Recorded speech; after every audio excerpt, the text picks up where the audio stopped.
এই বন্ধুরা কেমন আছেন? আশা করি সবাই ভালো আছেন। আর আজকে আমি শোনাবো নওশাদ ভাইজানের একটা সুন্দর বক্তব্য। আর এই বক্তব্যটা পুরোটাই দেখবেন। বক্তব্যের বিষয় হলো ভোট আগিয়ে আসলে কী কী ঘটতে পারে আমাদের দেশে আর কী কী ঘটে, এই বিষয়ে বক্তব্য রাখলেন নওশাদ ভাইজান। এবং নওশাদ ভাইজানের এই বক্তব্য পুরোটা শুনে যাবেন। কি বলছেন নওশাদ ভাইজান শুনুন ভিডিওতে। ভোট আগিয়ে আসলে শুনুন, যত ভোট আগিয়ে আসবে কি হবে জানেন?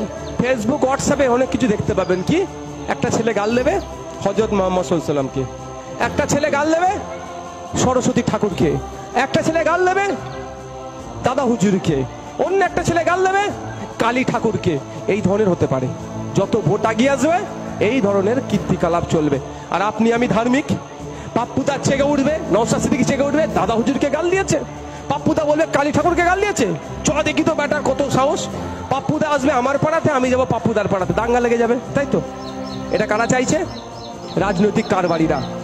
একদম ওই ফাঁদে আপনারা পা দেবেন না। যখনই আপনাদের নজরে আসবে, চাই ইসলাম সম্পর্কে চাই হিন্দু দেব দেবী সম্পর্কে কেউ খারাপ মন্তব্য করেছে, আপনি একজন দায়িত্বশীল নাগরিক হবেন। হয়ে আপনার কাজ কি হবে? লোকাল থানায় তার বিরুদ্ধে একটা কমপ্লেন করা। সে ইসলাম সম্পর্কে বলুক আর হিন্দু সম্পর্কে বলুক বা ভিন্ন ধর্ম সম্পর্কে বলুক, লোকাল থানায় তার বিরুদ্ধে কমপ্লেন করে কমপ্লেনের কপি আপনাদের মাধ্যম দিয়ে আমাদের দেবেন।